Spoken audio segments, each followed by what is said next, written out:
अस्सलाम वालेकुम। Head coach mic Hesson ने आज प्रेस कॉन्फ्रेंस की शदीद गुस्से में थे, वो बरहम नजर आए। चार प्लेयर्स की वापसी का इशारा भी दिया। बाबर आजम के बारे में भी एक हैरानकुन दावा किया। ये जो पूरी प्रेस कॉन्फ्रेंस की समरी है, इसका एब्स्ट्रैक्ट है, वो मैं आपसे शेयर करता हूँ। देखिए, बाबर आजम के बारे में जो उनकी स्टेटमेंट थी उस पर आने से पहले जिन क्रिकेटर्स की वापसी की उन्होंने बात की है उनका मैं जिक्र कर लूं। एक तो उन्होंने हसन अली की बात की। आपको मैंने रिपोर्ट किया था जब पाकिस्तान की टीम अनाउंस हुई थी कि हसन अली को ड्रॉप नहीं किया गया। हसन अली को बांग्लादेश के टूर में पाकिस्तान की टीम मैनेजमेंट और सिलेक्शन कमेटी शामिल करना चाह रहे थे। हसन अली की अपनी रिक्वेस्ट थी कि वो इसमें नहीं खेलना चाह रहे। वो काउंटी सीजन खेल रहे हैं, वहां पे वो T20 टूर्नामेंट खेल रहे हैं जो कि 20 जुलाई को उनकी वापसी होनी है। तो उसके बाद फिर वो कुछ दिन उनकी फैमिली कमिटमेंट्स हैं और उसके बाद वेस्ट इंडीज के टूर से पाकिस्तान टीम को ज्वाइन करेंगे।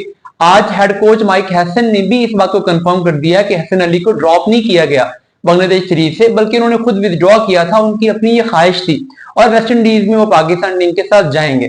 दूसरी बात जो उन्होंने की है वो शाहीन शाह आफरीदी के बारे में उन्होंने की है। उन्होंने शाहीन शाह आफरीदी के बारे में भी एग्जैक्टली वही बात की जो आपको मैंने रिपोर्ट की थी कि शाहीन शाह आफरीदी से भी राब्ता किया गया था कि वो आके बांग्लादेश सीरीज खेल लें।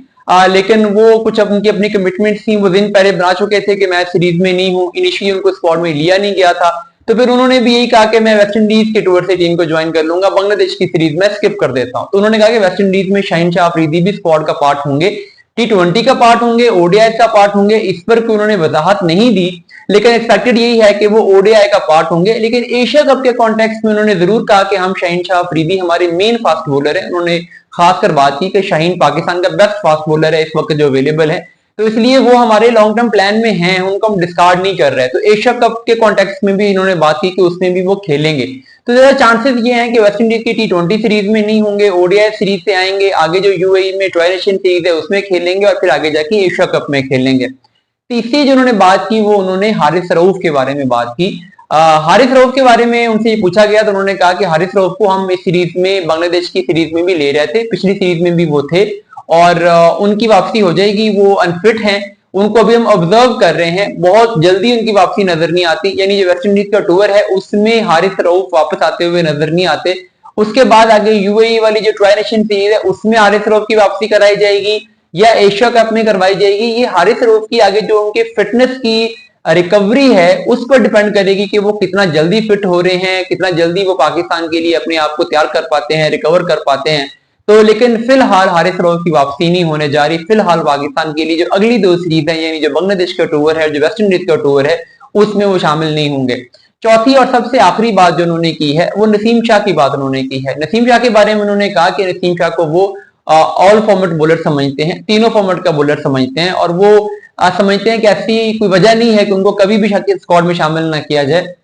और उन्होंने कहा कि मेरी ख्वाहिश है कि वो सारी सीरीज खेलें, इसलिए हम उनको खिलाएंगे, लेकिन हम उनको जल्दी नहीं करना चाहते, हम उनको रशियन नहीं करना चाहते। अभी वो इंजरी से रिकवर करके आए हैं, अभी वो रिदम हासिल कर रहे हैं, तो हमने उनको मजीद इंजरी से बचाने के लिए, उनका वर्कलोड मैनेज करने के लिए खुद ही उन्हें बांग्लादेश के टूर में नहीं लिया, क्योंकि हमारे ख्याल में हमारे पास बैकअप इतना स्ट्रॉन्ग है कि हमें इस सीरीज में उनकी जरूरत नहीं है।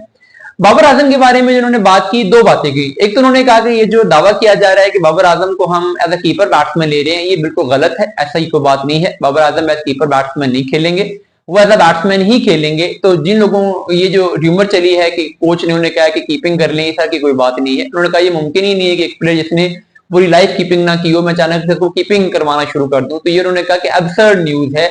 बिल्कुल। और दूसरी बात उन्होंने की कि बाबर आजम अगर स्क्वाड में T20 में आए, ये बड़ी इंपॉर्टेंट बात है। उन्होंने कहा कि अगर वो स्क्वाड में आए तो वो ओपनिंग करेंगे। यानी ये जो डिबेट है कि नंबर 3 पे खेल सकते हैं, 4 पे खेल सकते हैं, मिडिल ऑर्डर में खेल सकते हैं, इसको उन्होंने डिस्कार्ड कर दिया। उन्होंने कहा कि बाबर आजम T20 में अगर आए तो ओपनर आएंगे, नहीं तो नहीं आएंगे। उन्होंने कहा कि मैंने बाबर को 150 से स्ट्राइक रेट खेलने की बात नहीं की, हमने कुछ स्किल सेट इंप्रूव करने की बात की है, कुछ अग्रेसिव खेलने की बात जरूर की है, लेकिन 150 स्ट्राइक रेट वाला स्पेसिफिक कोई गोल सेट नहीं किया गया। प्लेयर की डेवलपमेंट उसका पार्ट है, वो हम डेवलपमेंट के लिए गोल्स प्लेयर को देते रहते हैं, लेकिन 150 का स्ट्राइक रेट की जो बात की जा रही है ऐसी भी गलत बात है।